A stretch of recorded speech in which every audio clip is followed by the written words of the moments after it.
Meus irmãos, como o Flávio falou de manhã, nós não combinamos, e o assunto da manhã foi graça, e o assunto da noite é graça.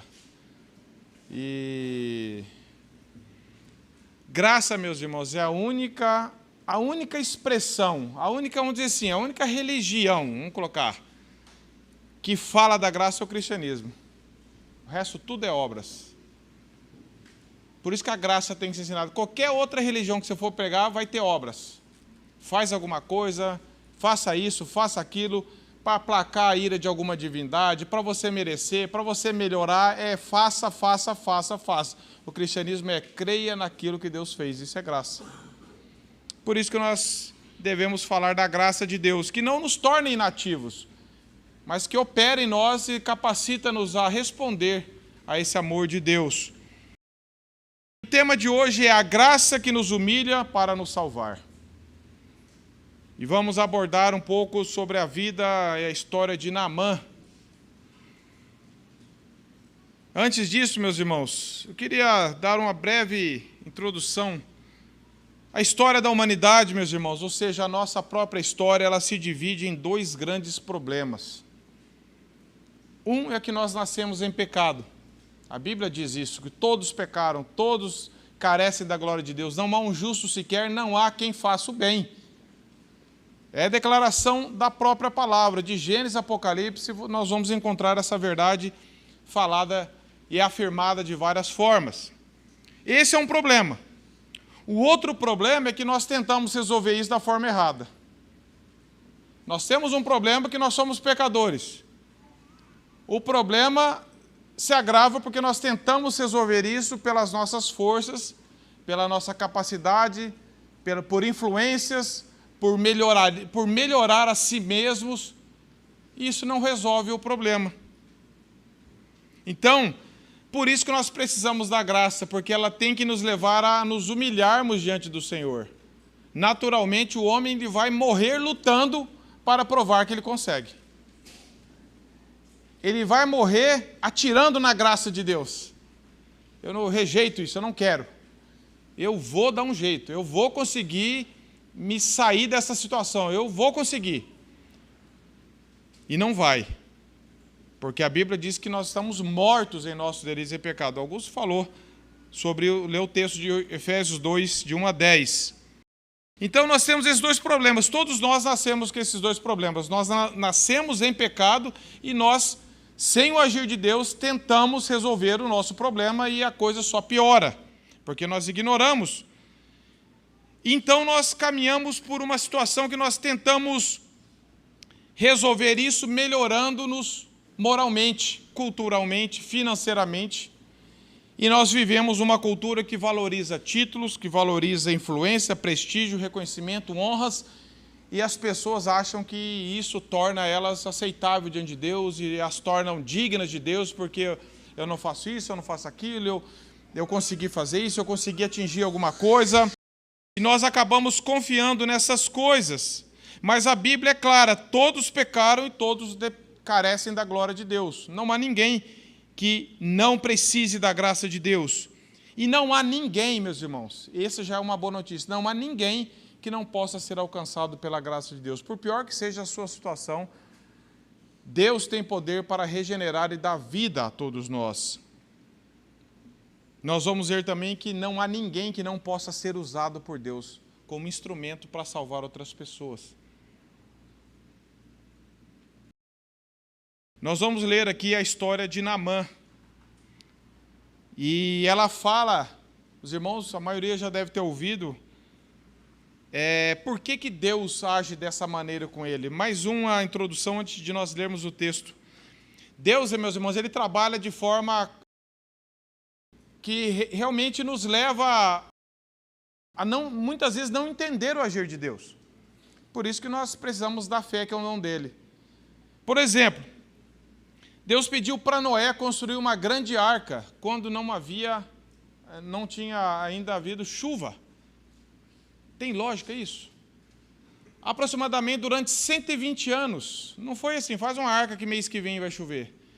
Aproximadamente 120 anos, Noé foi obediente às normas que Deus. Não faz uma arca do seu jeito, Deus prescreveu tudo. E o povo todo zombando. esse senhor está louco. Deus pediu para Abraão, que tinha recebido grandes promessas sobre seu filho. Quando Abraão teve o filho, Deus falou o quê? Sacrifica o seu filho. Espera lá. Não era o filho da promessa? Por que o senhor agora está pedindo para eu sacrificar o filho? Na nossa mente não tinha lógica, mas nós conhecemos o que Deus estava querendo. Deus não queria Isaac, Deus queria Abraão. Deus queria mais do coração de Abraão. Deus pediu para os israelitas colocarem sangue de cordeiros ao redor das suas portas, nas vergas, para ser liberto. Como assim? O que tem a ver? Né? Na lógica nossa, natural. Só de eu aspergir sangue, eu vou estar liberto? Deus disse para Moisés, fala com uma rocha para sair água. Mas como assim? E Deus mandou Naamã mergulhar no rio para ser curado. Vamos ler o texto. 2 Reis, capítulo 5. 2 Reis, capítulo 5, versos 1 a 19. Acompanhe aí com atenção, tentando compreender mesmo o que está acontecendo aqui. Naamã, comandante do exército do rei da Síria, era grande homem diante de seu senhor e de muito conceito, porque por ele o Senhor dera vitória à Síria. Era ele herói de guerra, porém leproso. Saíram tropas da Síria e da terra de Israel, levaram cativo uma menina que ficou a serviço da mulher de Naamã. Disse ela à sua senhora, tomara meu senhor estivesse diante do profeta que está em Samaria, ele o restauraria da sua lepra. Então foi Naamã e disse ao seu senhor, assim e assim falou a jovem que é da terra de Israel. Respondeu o rei da Síria, vai, anda, e enviarei uma carta ao rei de Israel. Ele partiu e levou consigo 10 talentos de prata, 6 ciclos de ouro e 10 vestes festivais.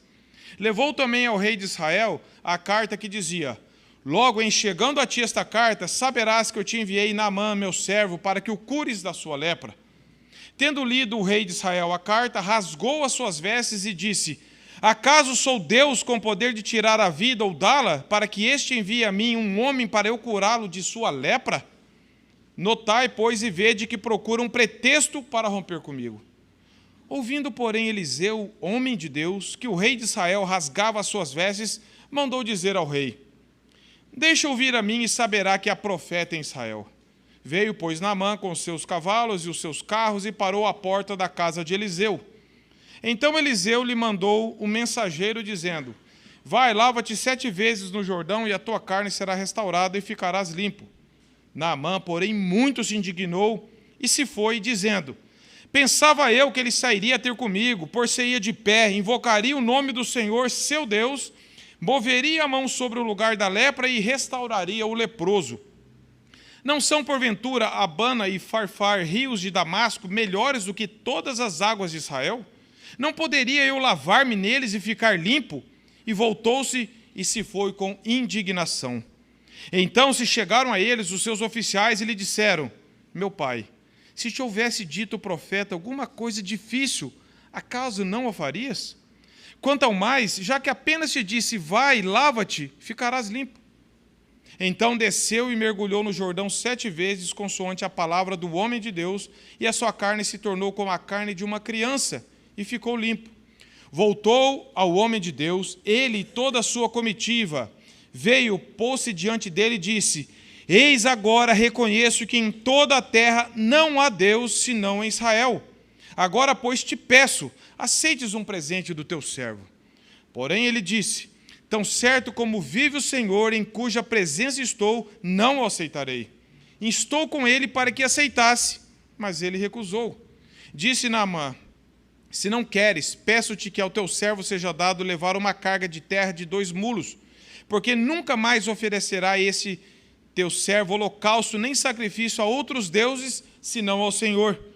Nisto, perdoe o Senhor a teu servo, quando o meu senhor entra na casa de Rimom para lhe adorar, e ele se encosta na minha mão, e eu também me tenha de encurvar na casa de Rimom. Quando assim me prostrar na casa de Rimom, nisto perdoe o Senhor a teu servo. Eliseu lhe disse, vai em paz. Meus irmãos, que texto maravilhoso.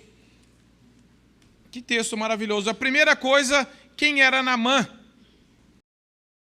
Naamã era grande diante dos homens.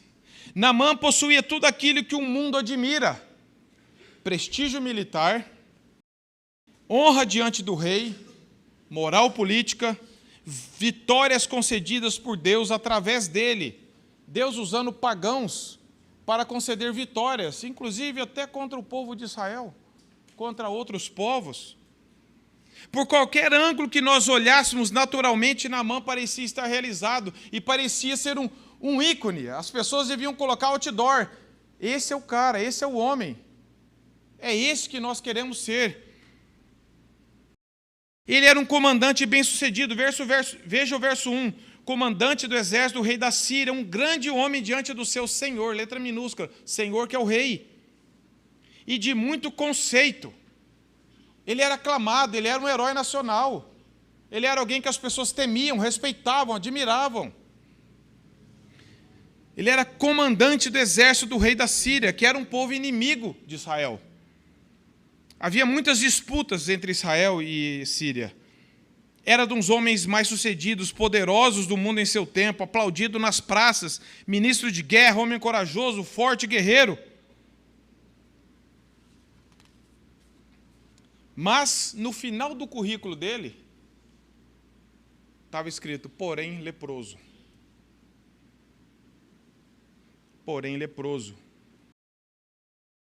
Não era porém gripado, porém leproso, meus irmãos. Lucas 4:27 diz que, na época, havia muitos leprosos, na época do profeta Eliseu, mas só Naamã foi purificado. A lepra, meus irmãos, era uma doença terrível, que ela começava por dentro e ia corroendo, matando as pessoas, tirando elas do convívio social, era tido como imundo, ia apodrecendo as pessoas. Ia levando, não tinha cura, ninguém curava. Tanto é que nós vimos que mandar a carta para o rei falou: acaso eu tenho poder de curar alguém leproso? Martinho Lutero disse que o pecado é uma doença mortal da alma, como a lepra, muito pior do que a lepra, é apenas uma simbologia para a qual nenhuma obra humana tem remédio. As pessoas não sabiam o que fazer com um leproso. Naamã, meus irmãos, é a figura de muitas pessoas hoje em dia. Um currículo recheado de vitórias, prestígio por onde vai, seja dinheiro, honras, famas, aclamado pela sociedade, porém sem Cristo, porém um pecador perdido. Esse é o seu currículo? Esse é o retrato da sua vida? Um escritor, Alistair Begg, diz assim: em outras palavras, aqui estava um homem com tudo a seu favor, exceto uma coisa: havia uma dimensão na existência de Naamã que lançava extensa sombra sobre tudo o que ele desfrutava. Suas muitas conquistas orgulhosas foram ofuscadas e dominadas por esta única cláusula: porém leproso. Tudo o que ele desfrutava, suas muitas oportunidades e suas posses, não chegava nem perto de resolver o seu problema. Não havia nada que ele pudesse fazer, e a lepra estava arruinando a sua vida. Essa doença física atormentava Naamã, e é uma imagem da doença espiritual que cada um de nós sofre. Sua lepra era uma doença cicatricial, contagiosa, é feia, não tinha cura. E Alistair Begg diz: é uma imagem bíblica clássica da natureza da humanidade que está contaminada pelo pecado. Não tem o que você fazer com o seu pecado. Você não consegue se purificar, pagar a sua dívida diante de Deus. Você pode recorrer para quem for, que as pessoas vão falar assim: eu não consigo resolver o seu problema. As pessoas estão tentando, enganando as pessoas em muitas igrejas, né? Faça isso, dá dinheiro, faça aquilo, mas são enganos. Quando nós escrevemos a nós mesmos diante dos outros, muitas pessoas listam o que elas são, o que elas possuem. Já viajei, já alcancei vitórias, já fiz isso, já fiz aquilo, mas a questão é: porém, estou sem Cristo. Porém, ainda continuo um pecador perdido e miserável, e não tenho o que resolva a minha situação. Essa, então, meus irmãos, era a primeira lição que nós temos. O que o mundo valoriza diante de Deus é algo desprezível, não resolve a sua situação. No céu não vai ter uma sala para você pendurar os seus diplomas de PhD, pode ser até em divindade, PhD em divindade. Ou outra coisa qualquer, coisa para você aplicar suas riquezas. Já é falado, meu pai falava isso, no caixão não tem gaveta, nós não vamos levar nada.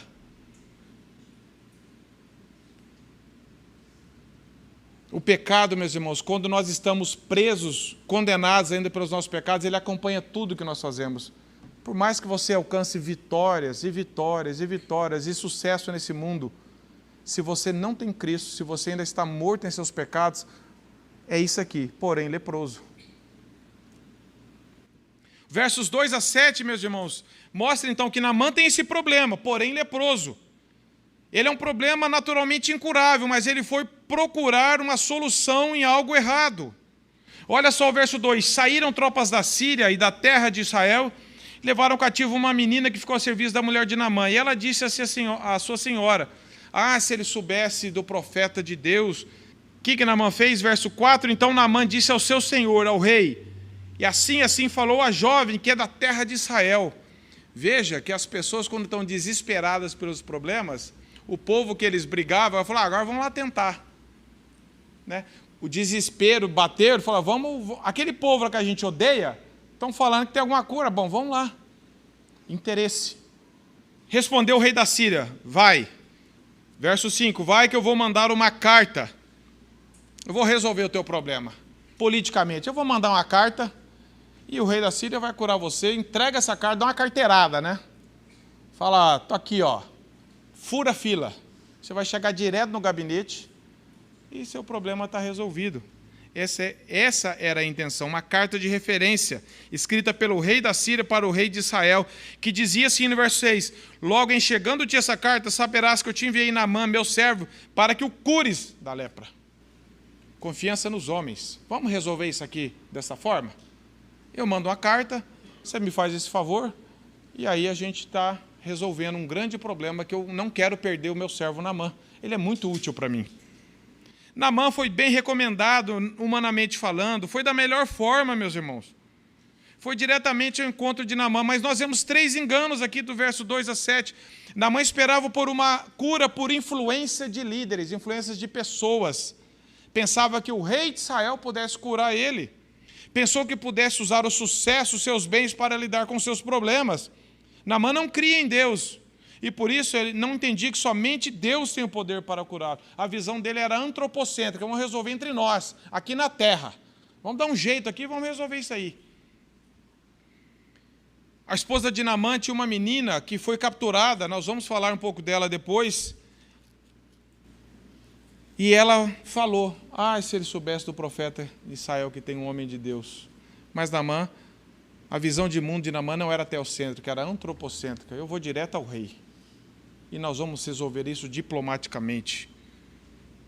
O socorro para Naamã não vinha do Senhor. Ele não estava confiando, ele estava desesperado por alguma coisa, assim como nós estamos e ficamos desesperados por resolver nossos problemas e tentamos todos os meios naturalmente possíveis. Agora eu tenho contatos. Eu vou resolver dessa forma. Eu tenho dinheiro, eu tenho influência. Eu posso pegar um avião e ir lá no outro país e ser curado. É assim que nós lidamos muitas vezes com os nossos problemas, meus irmãos. Cartas de recomendação, contatos, amizades. Nós vamos tentando dar um jeito e Deus vai sendo ignorado. Aquilo que o salmista fala, o meu socorro vem do Senhor, a minha esperança está no Senhor, não é que nós não podemos usar os meios, é claro que nós podemos. Nós devemos usar os meios legais permitidos por Deus, mas nós devemos confiar em Deus. Use os meios, mas confie em Deus. Salmo 20, verso 7 diz, uns confiam em carro, outros em cavalos, porém nós confiamos em nosso Deus.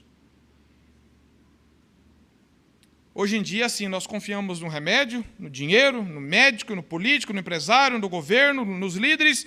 E cadê Deus? Cadê a nossa dependência de Deus? Cadê o nosso socorro? Que nós tanto cantamos, falamos.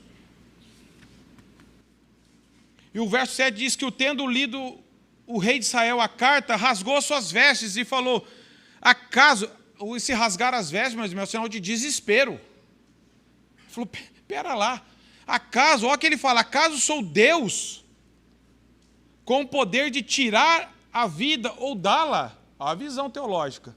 Eu sou Deus agora? Esse cara está louco. Verso 7 eu estou lendo. Para que envie a mim um homem para eu curá-lo de sua lepra, ou seja, não tenho o que eu fazer. Não tenho o que eu faça. Notai, pois, e vede que procura um pretexto para romper comigo. Também tinha um pouco de medo do seguinte, ele me mandou uma coisa impossível, eu não vou conseguir fazer, agora ele vai declarar guerra comigo, você não quis me ajudar. Vai romper comigo. Ele estava achando até que era uma estratégia de guerra. Ele me deu um negócio para que eu não consigo curar, para falar, está vendo, você negou um pedido meu. Então agora nós vamos retaliar. Corria tudo isso em jogo. Aí, meus irmãos, o verso 8 e 9 diz a humilhação de Naamã ao encontro de Eliseu. Então Naamã estava diante, toda a esperança de Naamã caiu por terra ali. Ele falou, rapaz, eu cheguei com a carta, eu falei para o rei dá uma dessa na minha cara. Não tem mais para onde eu recorrer. É a mesma coisa que você for no melhor hospital do mundo, seja onde for, falar com o maior especialista do mundo. Ele fala assim, eu sou o maior especialista do mundo, não tenho o que eu faça. Ele fala, para onde que eu vou agora? É isso que Naamã ficou impressionado. E aí o verso 8 diz assim, ouvindo, porém, Eliseu, olha, Eliseu ouviu. Não foi Naamã que foi atrás dele. Ouvindo, porém, Eliseu, homem de Deus, grave essa expressão, homem de Deus, ouvindo, porém, Eliseu, homem de Deus, que o rei de Israel rasgara as suas vestes, mandou dizer ao rei, por que você está rasgando as suas vestes? Deixa ele vir a mim e saberá que há profeta em Israel. Eliseu, meus irmãos, ouviu Naamã e ainda deu uma exortada no rei. Ele falou assim, por que você está desesperado? Deixa ele vir a mim. Deixa ele vir a mim. O que os reis não podiam fazer, um simples profeta de Deus, em nome do Senhor, podia fazer. O que o alto escalão, naturalmente falando, falou assim, não tem o que eu faça. Alguém ouviu e falou assim, traz ele para mim. Diante da sociedade, Eliseu não tinha o prestígio. Ninguém iria procurá-lo por isso. Foram direto ao rei. Mas a Bíblia diz que ele era um profeta de Deus, um homem de Deus. Então a humilhação de Naamã começa ali com o encontro de Eliseu. E dos versos 9 a 12, meus irmãos, fala assim, tá bom. O rei deixou ele, veio, pois, Naamã com os seus cavalos, os seus carros, né? Não era carro de hoje. E parou à porta da casa de Eliseu.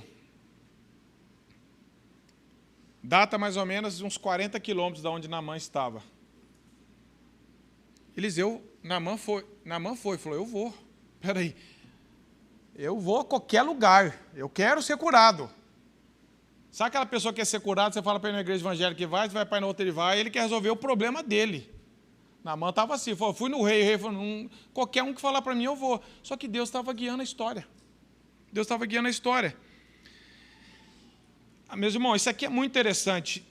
Veio, pois, Naamã com os seus cavalos, parou. Verso 10 diz assim, então Eliseu lhe mandou um mensageiro. Olha como que Deus humilha as pessoas, no sentido de falar, você não é nada. Naamã achou, falou, eu parei aqui, esse cara vai fazer uma festa para me receber. Ele está acostumado com pompa. Ele está acostumado, quando ele chegasse, todo mundo aclamava ele. Ele chegou no rei de Israel com a carta do rei da Síria, ele era comandante, Aí ele chegou e falou, vou parar aqui, a turma já vai sair atrás de mim, vai fazer aqui uma conferência, todo mundo vai querer se promover às minhas custas. O que o texto diz? Então Eliseu não sai da casa dele. Eliseu falou assim, Eliseu mandou um mensageiro. Falou, chegou um leproso aí, vai lá, manda esse recado para ele. Foi isso que aconteceu, irmãos. Naamã estava esperando que tivesse uma festa para ele. A prova disso, Eliseu falou assim, manda o mensageiro. O que o mensageiro falou assim, vai, lava-te 7 vezes no rio Jordão, e a tua carne será restaurada e ficarás limpo. Naamã Eliseu não fez nada para receber, não anunciou, irmão, vai chegar aqui o comandante do rei da Síria. Ele não falou nada. Não pegou nenhuma carta de recomendação, nem mesmo saiu. Mas ele falou, ele deu a solução, porque ele era um homem de Deus. O que o verso 10 fala? Naamã, porém, muito se indignou. Sabe por que ele indignou? Porque o homem ser Deus, ele quer glória, ele quer ser exaltado, ele quer ser recebido, ele quer ser condecorado, ele quer falar assim, você não sabe com quem está falando.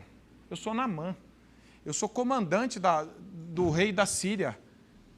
Eu conquisto, eu tive vitória sobre vocês. Quem é você para nem sair da casa, para vir falar comigo? Quem você pensa que é para me tratar desse jeito? O coração do homem natural é tão orgulhoso que ele quer ser recebido com glórias, com honras, com reconhecimento. Só que quem é homem de Deus, de verdade, que teme ao Senhor, não fica bajulando homens que a terra adora. Quem está debaixo do governo de Deus não fica querendo bajular pecadores, seja ele que posição for. Meus irmãos, Naamã fala assim, Naamã muito se indignou, sabe por quê? Olha o que ele falou, ele pensava eu, Naamã falando, verso 11, que ele sairia a ter comigo, por-se-ia de pé. Olha só, olha o que ele estava esperando. Ele falou, bom, esse profetinho aí, eu pensei que ele fosse ficar de pé, lá na porta, me esperando. Ia sair comigo, invocaria o nome do Senhor, seu Deus, moveria a mão sobre o lugar da lepra e eu restauraria na hora. Ele ia fazer ali uma mega situação ali, a me curar na hora. Mas esse cara nem sai. Mandou alguém vir falar isso para mim? Naamã não estava entendendo ainda as coisas. Naamã ainda estava tentando resolver do jeito dele. Até aqui, Naamã estava cego, morto diante do Senhor. Ele estava querendo resolver do jeito dele. Ele falou, eu mereço o tratamento melhor. Eu mereço algo melhor. O que o rei não podia fazer, um profeta podia. Meus irmãos, e muitos de nós, isso aqui que esse irmão trouxe, eu preciso ler para vocês, Alistair Begg diz assim, muitos não estão mais preparados para ouvir a cura do que Naamã estava. A mensagem de Cristo crucificado como único e suficiente remédio para o nosso pecado era escândalo para os judeus e loucura para os gentios, 1 Coríntios 1, 23. E ainda é para muitos hoje. Até mesmo crentes não estão imunes à tentação de pensar que quando se trata de uma cura para o pecado, devem fazer alguma coisa. Meus irmãos, Eliseu falou para ele lavar no Rio Jordão. O Rio Jordão era um rio sujo, meus irmãos. Era um rio lamacento, sujo. Um Tietê, né? Era um rio sujo. Naamã falou, não, esse cara tá de brincadeira. Está mandando, eu vim aqui atrás dele, já não me recebeu. Manda eu mergulhar num rio sujo. A graça humilha primeiro. Ela quer mostrar o seguinte, não é do seu jeito. É do jeito de Deus. Não vem dar palpite no que Deus tem que fazer. Para de querer colocar regras, Senhor, é assim que tem que ser. Senhor, não, eu mereço mais. Todos pecaram, todos são carentes da glória de Deus, não há um justo sequer. Ninguém na face da terra pode ser o alto escalão. Pega o homem hoje mais poderoso, sem Cristo, ele é isso aqui. Meus irmãos, é humilhante ou não é? Pense você. Naamã agora dá um passo a mais, porque ele está desesperado. Mas ele ainda exige alguma coisa. Naamã ainda não está convencido, não. Olha o coração, nosso coração, você fala, mas Naamã é muito duro. Meus irmãos, quando nós lemos a história, uma história dessa, ou a história do povo de Israel, daquela incredulidade de Deus tirando, é a nossa história. Nós temos que nos identificar com esse povo aqui, com essas pessoas. Esse é o retrato do nosso coração. Ao verso 12, Naamã fala assim, pera lá, então vamos tentar dar um jeitinho nisso. O verso 12, ele fala assim, não são porventura os rios Abana e Farfar, rios de Damasco, da Síria. Ele estava querendo lá. Melhores do que todas as águas de Israel. Falou assim, espera aí, então já que é para mergulhar, eu vou num lugar mais bonito. água cristalina, água bonita, para trazer algum glamour. Eu não vou me humilhar vindo num rio de Israel e sujo, para todo mundo ver o comandante mergulhando num rio sujo. Não vou, não. É orgulho? Deus quer tratar com o nosso orgulho ou não quer? Pensa em quantas vezes você e eu agimos assim diante de Deus. Senhor, eu não mereço isso. Eu não mereço isso. Eu não mereço, não merece, mas merece mais. Me merece coisa pior, Deus fala para a gente. Meus irmãos, olha o que John MacArthur diz sobre isso aí. O rio Abana começava nas montanhas. Olha por que Naamã queria ir nesse rio. John MacArthur diz assim: o rio Abana começava nas montanhas do Líbano e se estendia até Damasco, resultando em pomares e jardins com água limpa. O rio Farfar fluía para leste do Monte Hermon até o sul de Damasco. Se Naamã precisasse lavar-se em um rio, esses dois rios eram bem superiores ao lamacento Jordão. No entanto, a questão era a obediência à palavra de Deus e não a qualidade da água. Naamã está falando, não, já para que eu quero uma água limpa, eu quero um lugar bonito, eu quero até ele queria glamour, queria mérito, queria fazer do jeito dele. Ele convenceu um pouco, porque ele estava desesperado. Mas ele falou, não, pera lá, então vamos negociar com Deus, meus irmãos, não tem negócio. Ninguém negocia salvação com Deus. Ninguém dá palpite. Senhor, então tá, eu vou, mas tem que ser assim. Não, você não vai assim, você vai do meu jeito. E o homem está tentando fazer acordos com Deus, negócio. Senhor, mas logo eu, que mereço, que sou isso, que sou aquilo. Deus quer nos humilhar, Deus quer falar assim, você não é nada. Você não merecia nem mergulhar no Jordão. Você merecia continuar com a tua lepra e ser condenado. E eu ainda estou te dando o Jordão. Era isso que Deus estava falando. Isso é misericórdia.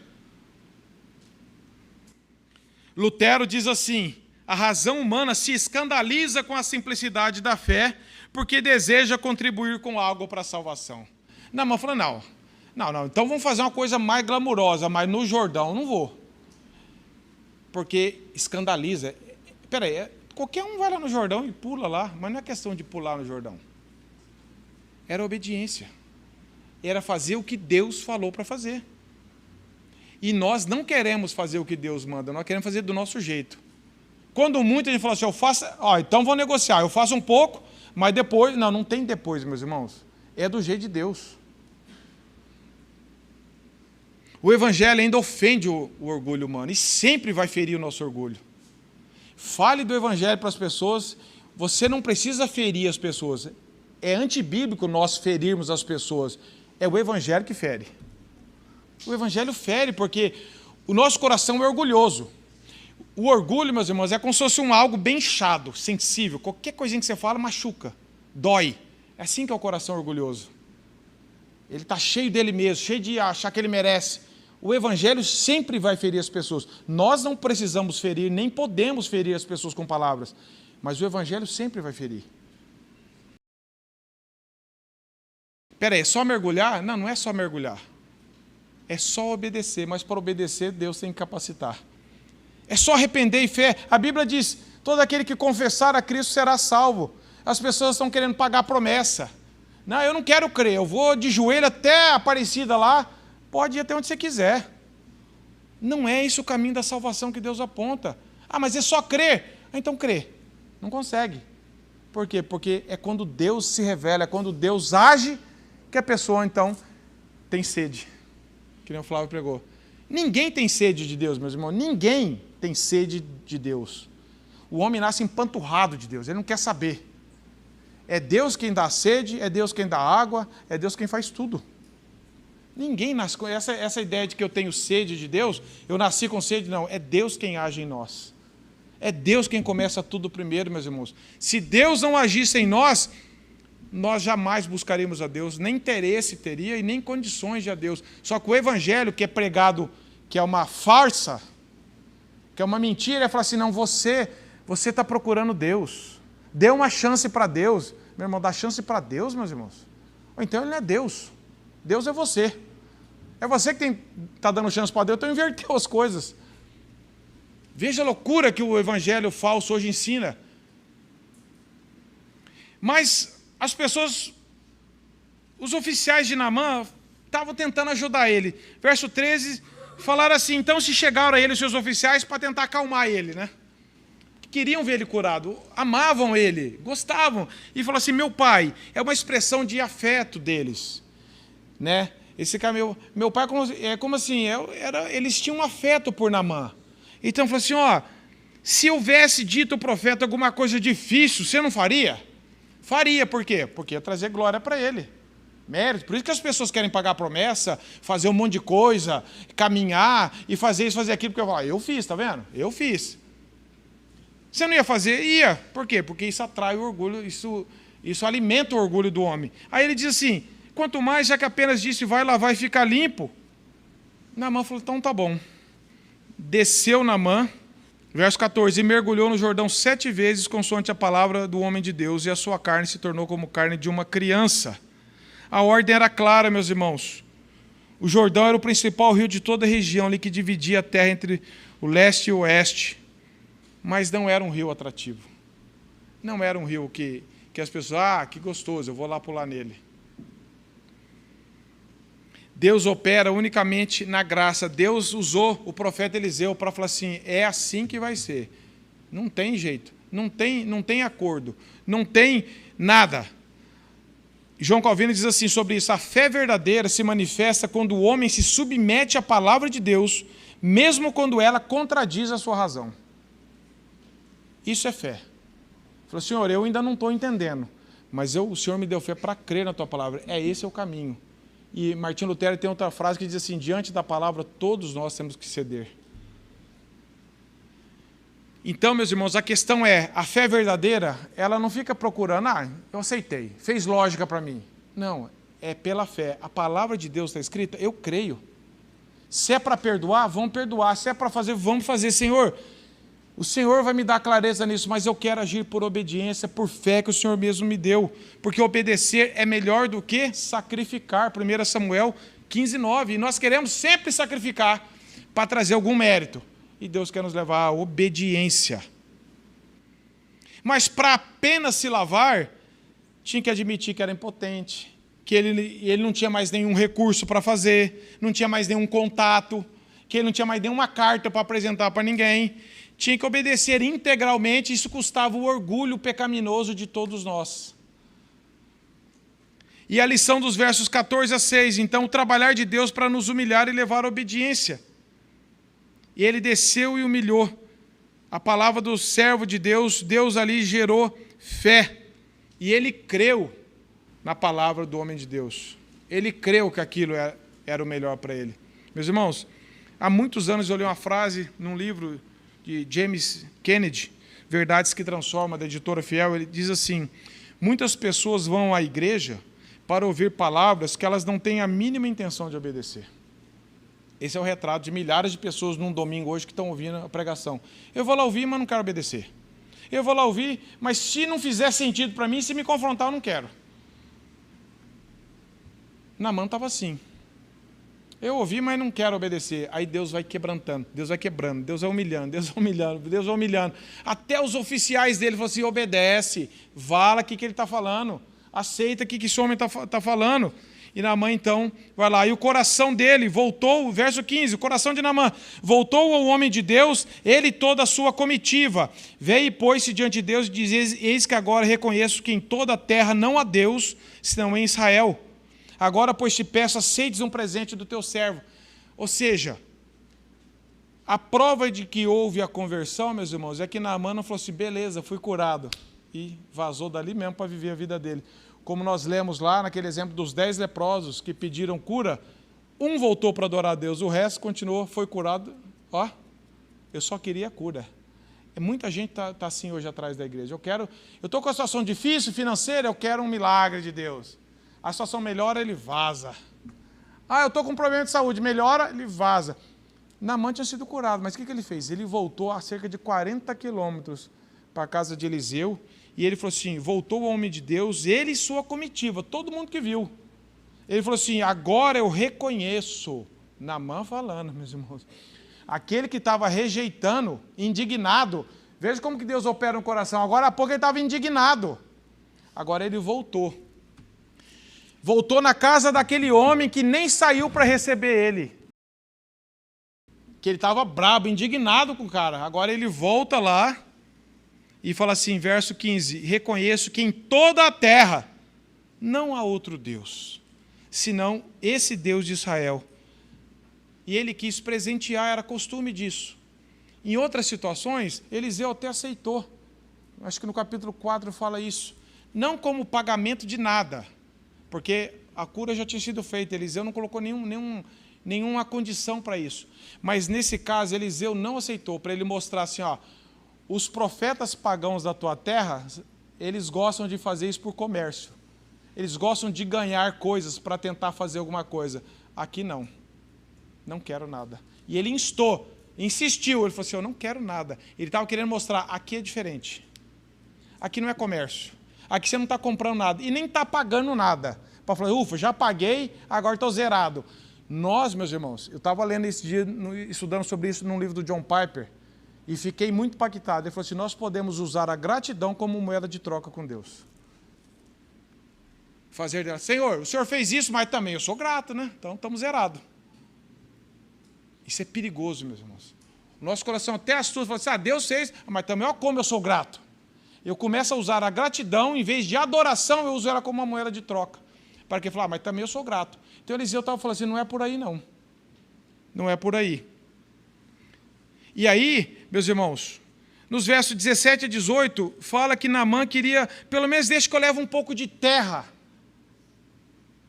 Sabe por quê? Porque no Oriente Médio, pensava-se que um Deus só poderia ser adorado no solo daquela nação. E como ele ia voltar para a Síria, ele falou, então deixa eu levar um pouco de terra para lá, para fazer um altar para adorar o Deus de Israel na terra de Israel.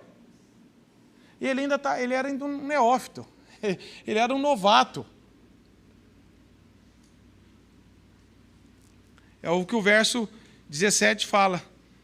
Porque nunca mais se oferecerá esse teu servo holocausto nem sacrifício a outros deuses, senão o Senhor. Ele achava que para adorar tinha que ser só na terra física mesmo. Por isso que ele pediu para levar. Agora há pouco ele não queria nem entrar no rio. Agora ele falou, agora eu quero levar até um pedaço de terra. Eu não quero ser confundido com eles mais. Eu quero adorar somente esse Deus. E aí, o verso 18 fala assim, nisto perdoe o Senhor a teu servo. Quando eu voltar lá para os meus afazeres, o meu rei ainda vai estar envolvido com alguma idolatria. Mas eu não quero mais isso. Me perdoe o rei, porque às vezes eu posso esbarrar, eu posso estar naquele ambiente, mas eu não quero mais isso. Antes eu fazia isso com o coração idólatra com aquilo, mas me perdoe o Senhor, porque eu não quero mais fazer isso. Eliseu, em vez de botar mais regra e culpa, falou assim, vai em paz. Eu sei o que Deus fez na tua vida. Eu sei o que Deus fez na sua vida. E Lutero diz, a fé não precisa ser perfeita, ela tem que ser sincera. A fé não precisa ser grande, meus irmãos. A fé é um dom de Deus e ela vai crescendo. Mas Deus não espera a fé nem grande nem perfeita, porque nós não temos nem grande nem perfeita. O que mantém o que faz da nossa fé ser verdadeira não é o tamanho, é o objeto. Em quem nós cremos? Você pode ter uma fé pequena, mas se você crê em Jesus Cristo como teu único e suficiente Salvador, essa fé vai crescer. Não adianta você falar que você tem uma fé gigantesca em algo que não existe, que é algo que é morto, que é um Deus falso, que é o que as pessoas falam. Não adianta. Eu tenho muita fé no quê? Eu tenho fé na fé. Eu tenho fé em outro Deus. Não adianta você falar do tamanho da tua fé. É o objeto da fé, é Cristo. Nós somos salvos mediante a fé. O nosso Salvador é Cristo. A fé é um meio de nós crermos em Cristo. Ninguém é salvo pela fé somente. Nós somos salvos mediante a fé em Cristo. É Cristo que nos dá a fé para crer neles mesmos, senão nós não conseguiríamos crer. Nós olharíamos e ficaríamos incrédulos. Mas Ele nos dá a fé que é um cano que nos leva até lá. É mediante a fé em Jesus. E a nossa fé vai sendo aumentada à medida que nós vamos lendo a palavra e dependendo dela. Como D.L. Moody diz há muito tempo, eu orava pedindo fé, mas parece que a fé não vinha. E até que Deus me levou a estudar o livro de Romanos, e desde então minha fé vem sempre aumentando. A fé vem por ouvir a palavra, por ler a palavra. Deus, o Espírito Santo, tem um compromisso com a palavra dele. Então, meus irmãos, se a tua fé ainda é pequena, se a minha ainda é pequena, cresçamos na palavra de Deus. Senhor, aumenta a minha fé e me leva a crescer no conhecimento da graça que é em Cristo Jesus. E Deus vai aumentando essa fé, porque essa é a vontade dele. Deus não exige maturidade completa de início, mas um coração rendido. Nós vemos aqui isso aqui na Naamã. Naamã estava com zelo por Deus. Eu não quero ser confundido com outros adoradores. Eu não quero agora eu também tenho esse Deus de Israel, também tenho outro. John MacArthur disse que uma vez, eu escutei isso numa pregação, ele fazendo uma pregação evangelística para milhares de jovens. E parecia que todo mundo estava em silêncio ali, mudo, sim, estavam mudo, mas parece que o coração estava incrédulo. E ele falou que quando ele acabou a pregação, ele sentou, um jovem veio até ele e falou assim: eu quero aceitar esse Deus que você pregou. Ele ficou grato ao Senhor. Ele falou: nossa, pelo menos um já pude ver. Conta mais um pouco. Ele falou assim: eu sou, minha família é islâmica, mas não concordo muito, mas agora eu quero esse Deus também, eu quero ter dois deuses, eu quero continuar querendo nesse Deus e nesse aqui. Ele falou: você não entendeu nada, meu amigo, você não entendeu nada. Naamã não queria isso. Naamã falou assim: agora eu vou voltar para lá, eu tenho esse aqui, tem esse aqui, vamos juntar que eu estou... Naamã falou: eu não quero, é esse Deus, o único Deus de Israel, o único Deus verdadeiro, eu quero adorar somente Ele, não quero nem ser confundido com o adorador de outras coisas. Isso é obra da graça no coração dele e no nosso coração, meus irmãos. Se nós paramos de adorar outras coisas, de querer compensar, de querer... Agora eu também tenho, não é também, é só Ele. É só Ele, isso é o trabalhar da graça de Deus no nosso coração, meus irmãos. E por fim, meus irmãos, verso 3. Quem era essa menina? O que ela fez, meus irmãos? Isso é muito impactante. Essa menina, meus irmãos, ela está ali, uma imagem extraordinária de mansidão e humildade diante de um grande sofrimento. Uma menina cativa, anônima, sem poder, sem prestígio, sem glamour nenhum. Ela tinha sido capturada durante uma das guerras que o povo sírio passou por Israel. Capturou uma menina. Para ser mais otimista, a sua família tinha sido capturada e vendida separado dela. Na pior das hipóteses, todos tinham sido mortos na frente dela. A gente não sabe, mas ela tinha sido levada cativa. Aparentemente 14 anos de idade. Uma missionária israelita cativa na casa do comandante Naamã. Ela tinha tudo para estar amargurada, não tinha? Ela tinha tudo para falar assim: agora eu vou vingar. Porque quando ela escutou que o chefe dela estava com lepra, ela falou assim: ninguém mandou mexer comigo, agora eu quero que morra. Meus irmãos, nós não faríamos isso? Pense você. Nós não temos ideia do que é isso aqui. Uma menina de 14 anos, possivelmente, ser levada cativa, longe da família, está lá como criada, como serva, sendo maltratada, longe de tudo, para um povo inimigo do dela. E ela escuta Naamã com lepra.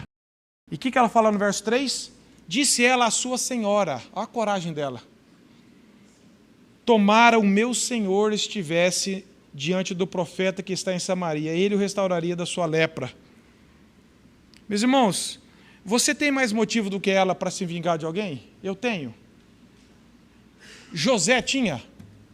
José não tinha motivo para se vingar dos irmãos dele que venderam ele? Você lê lá Gênesis.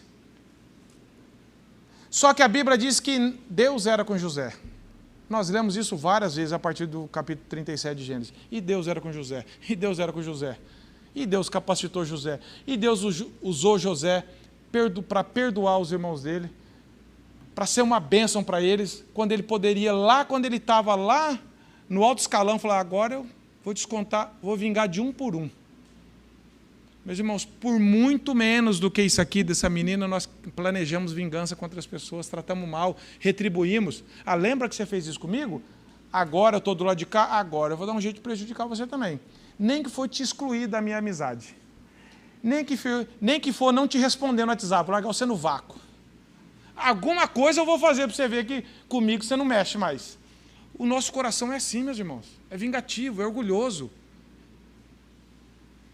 E agora ela disse, ela poderia ter ficado no máximo calada. Fala, também não vou ajudar não. Eu sei quem pode curar esse homem, mas eu não vou falar não. Ninguém me perguntou, ninguém me obrigou. Vou ficar quieta. Mas um coração bondoso, meus irmãos, não consegue calar quando vê um pecador precisando de cura. Não consegue. Quanta bondade, meus irmãos. Quanto à operação de Deus na vida dessa menina. Ninguém é pequeno ou anônimo o suficiente que não possa ser usado por Deus para levar cura para alguém, para levar o evangelho para alguém. Olha aqui que John Piper diz: a ordem de amar os inimigos é a ordem de encontrar a esperança e a satisfação em Deus e a sua recompensa. Qual é que é a recompensa? A graça futura. A fé para esse amor radical é a fé na graça futura. Para você ter esse amor, você tem que confiar na graça do Senhor que vai continuar agindo na sua vida. Mesmo eu estando cativo, Deus vai estar comigo amanhã. E por eu confiar que Deus não vai me abandonar, eu vou agir bom hoje, eu vou agir corretamente diante do Senhor hoje. Isso é confiar na graça futura. Mas e se eu falar e for prejudicado? Confiar na graça futura é confiar na graça passada hoje, e Deus vai continuar cuidando de mim. E eu vou fazer o que tem que fazer de acordo com a vontade do Senhor. O Senhor me capacita. E ele diz assim, John Piper fala assim: nós precisamos estar persuadidos em meio à agonia de que o amor a Deus é melhor do que a vida. Salmo 63, 3. Amar o inimigo, grave isso, meus irmãos. Amar o inimigo não fará ninguém merecer a recompensa no céu. Ninguém. Mas estimar o tesouro no céu vai nos capacitar a amar os inimigos. Não é porque você demonstra amor que agora você merece o céu. Ninguém merece o céu por nada. Mas quando Deus nos revela quem nós somos e quem Ele é, Ele vai nos capacitar a amar as pessoas. Porque nós já sabemos que nós temos a eternidade diante de nós. E que nós não somos os juízes. Estamos falando isso sobre Tiago. Eu não sou juiz e nem legislador sobre a vida dos outros. Meus irmãos, quando você estiver sofrendo com vontade de vingar, e eu também, lembremos dessa menina cativa. Ela que falou, a iniciativa foi dela, ninguém colocou uma arma na cabeça dela e falou: fala que eu sei que você sabe. O Espírito Santo que moveu o coração dela por amor ao Senhor. Falou assim, ó, eu sei, tomara que esse homem, o meu Senhor, se encontre com o profeta. A visão dela era teológica. O rei falou para ele ir atrás de outro rei. Essa menina falou assim, não, vai atrás do homem de Deus. Veja como a cosmovisão era diferente, a mentalidade era outra. A mentalidade do ímpio é, vamos conseguir nós por aqui. Com dinheiro, com sucesso, com indicações, com troca de favores. A menina falou, não esquece isso, vocês estão loucos. É aqui, ó. É o profeta, é Deus através dele. Meus irmãos, Augusto Nicodemos diz assim, nós não devemos medir o amor de Deus pelas coisas difíceis e dolorosas que nós estamos passando hoje, porque às vezes apraz a Deus nos submeter a tempos difíceis para nos preparar para a glória. Às vezes apraz a Deus que a doença, o desemprego, a solidão e tantas outras coisas venham sobre nós em preparação para aquela glória que Ele tem reservada para nós. Isso não é nada se comparado com o que Deus tem preparado para nós. Quando Deus destruir os ímpios e trouxer o seu povo à glória, então, em vez do povo dizer, em que Deus nos amou? Eles exclamarão, grande é o Senhor.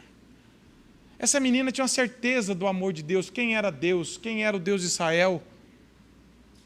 Por isso que ela falou assim, eu não vou vingar, eu quero que ele seja curado, a cura é ali. Meus irmãos, para nós terminarmos, qual que é a sua situação hoje? Você tem tudo, porém é um leproso diante de Deus. Você é um pecador perdido, sem a graça, está condenado nos seus pecados. Você tem fama, você tem dinheiro, você tem saúde, você tem riqueza, você tem tudo. Esse mundo olha para você e fala assim, esse é o cara, essa é a mulher, essa é a família. Porém, sem Cristo, quem nós somos, meus irmãos? Somos nada. Clame a Deus pela sua vida. Fala, Senhor, revela a tua graça, o teu amor na cruz, que o Senhor pagou os meus pecados na cruz. A morte de Cristo foi para salvar, não foi para dar uma exibição, meus irmãos, foi para salvar os nossos pecados. Nós estávamos condenados, aquela morte era nossa, a culpa era nossa. Mas o justo pelo injusto tomou o nosso lugar. E como uma ovelha, ele foi manso para o matadouro, porque ele sabia que ele tinha que fazer isso para que nós pudéssemos ter vida. Não tente outro caminho de obras, não tente se purificar, não tente negociar, não tente falar, Senhor, eu obedeço até aqui, mas aqui também já não. Não vai funcionar. Assim que você está hoje, espiritualmente morto, o pecado está afastando você da sua família, da igreja, está acabando com você, corroendo o seu coração de tristeza, de falta de esperança. Você tem tudo, mas não tem nada. Aquela angústia no coração, de falar, Senhor, eu alcancei as coisas, mas eu não tenho nada. Eu tenho um vazio dentro de mim. Deus fala assim, creia no meu Filho. Todo aquele que confessa o Filho tem a vida eterna. Porque Deus amou o mundo que deu o seu único Filho para que todo que nele crer não morra eternamente, não seja condenado eternamente, mas tenha a vida eterna. Mas você fala, é só crer? É, mas só vai crer aquele que Deus der a sede e aquele que Deus iniciar. Porque, meus irmãos, primeiro Deus regenera, depois a conversão. Para nós entendermos, ninguém vai converter, virar para Deus, se antes Deus não der vida no coração. A conversão é a semente saindo para fora do solo. Todo mundo vê a conversão. Nossa, aquela pessoa ali, nossa, Naamã. Mas a regeneração é a semente lá debaixo do solo. Ninguém viu, mas Deus já tinha dado vida lá. E porque Deus deu vida, a vida vai manifestar. Deus vai nos capacitar. Nós não quero mais adorar isso, não quero mais ter essa vida. Nossa, mas ele não, foi Deus quem fez isso nele. É que a semente aparece. Assim como a incredulidade apareceu na vida de Naamã, não apareceu? A nova vida também apareceu. Não tem como abafar isso. É sobrenatural. Somente Deus pode perdoar. Deus incluiu que Naamã, um gentil. Flávio falou isso hoje. Naamã não era judeu. Deus estava incluindo alguém ali que falou assim, ele também faz parte da família da fé. É isso que Paulo ensina em Efésios. Nós vemos soberania divina, Deus usando até ímpios para fazer o que ele queria. A inclusão de Naamã, um sírio. Naamã foi curado, não do jeito dele, ele não fez nada, ele obedeceu porque Deus usou o profeta e Deus moveu o coração dele. Ele se arrependeu, ele foi humilhado diante de Deus e o testemunho dele foi visível. Agora eu sei que é Deus em Israel.